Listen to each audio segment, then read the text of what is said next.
নমস্কার, আমি অ্যাস্ট্রোলজার মনীষা শাস্ত্রী বলছি। কর্মের ফল কখনো বিনষ্ট হয় না। আমাদের রাশিচক্রে শনি গ্রহটাই কিন্তু কর্মফলদাতা। কিন্তু শনি গ্রহের নাম শুনলেই অনেকে কিন্তু ভয়ভীত হয়ে যায়। কারণ শনির দশা, শনির সাড়ে সাতি, শনির ঢাইয়া, এই সবগুলোর জন্য মানুষ কিন্তু অনেক সমস্যায় পড়ে।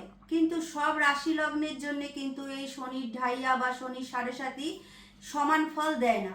কিছু কিছু রাশি লগ্নের জন্য সত্যি এটা খুব খারাপ ফল দেয়, কিন্তু মানুষের যে ইন্ডিভিজুয়াল রাশিচক্র সেখানে দেখতে হবে শনি গ্রহটা কোথায় বসে আছে, কোন ঘরে বসে আছে, তো লগ্ন সাপেক্ষে সে কত নম্বর প্লেসমেন্টে বসে আছে বা শনি গ্রহটা কোন নক্ষত্রে বসে আছে, সেই হিসাবে কিন্তু শনি গ্রহ ফলদান করবে।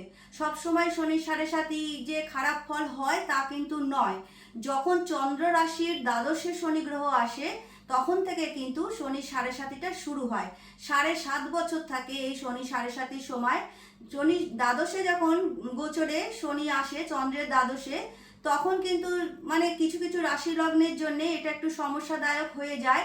সেই সময় কিন্তু চোখের সমস্যা দেখা যায়, অর্থ অধিক পরিমাণে ব্যয় হতে দেখা যায়। তারপরেও বলে রাহু করে নাড়াচাড়া, শনি করে ঘরছাড়া, অনেক সময় কাজের সূত্রে তাদের বাইরে চলে যেতে হয়। সেক্ষেত্রে দেখা যায় যে শত্রুর মুখে তারা পড়ে।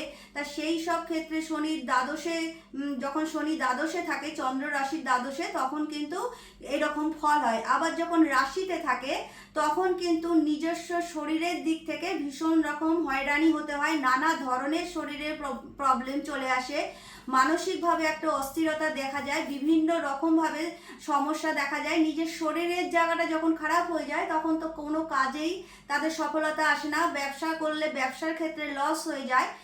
এটাও শনির দ্বিতীয় চরণ। আর তৃতীয় চরণ যখন চন্দ্রের দ্বিতীয় থাকে তখন এটা হচ্ছে তৃতীয় চরণ হয়, 7.5 বছরের আর 2.5 বছর তাকে ফেস করতে হয়। সেই সময় কিন্তু অর্থনৈতিক জায়গায় তার সঞ্চয়টা টোটালি কমে যায়, পারিবারিক মতবিরোধ এসে যায়। তারপরেও দাম্পত্য লাইফে কিন্তু বিভিন্নভাবে কলহ হয়। সেই সময় কিন্তু দেখা যায় যে হঠাৎ করে বিবাহিত লাইফে সমস্যা এত বেশি পরিমাণে চলে আসে, ডাইভোর্সের জায়গা পর্যন্ত পৌঁছে যায়। তারপরেও সেই সময় সঞ্চয় হতে চায় না, তারপরেও যেটা দেখা যায় কোনো কারণে চোট হয়ে যাওয়া, টাকা পয়সা হয়তো কাউকে আপনি বিশ্বাস করে টাকা দিলেন, সেই টাকা কিন্তু আপনার চোট হয়ে গেল। সাড়ে সাতির এই 3টে চরণ কিন্তু এক এক রকম রাশি লগ্নের ক্ষেত্রে এক এক রকম ফলদান করে। তা সেই যখন শনি সাড়ে সাতি বা শনির ঢাইয়া যদি চন্দ্রের চতুর্থে বা অষ্টমে শনি থাকে তখন কিন্তু এটাকে শনির ঢাইয়া বলে। শনির ঢাইয়াতেও কিন্তু বিভিন্ন মানুষের ক্ষেত্রে বিভিন্ন রকম ফল দিয়ে থাকে।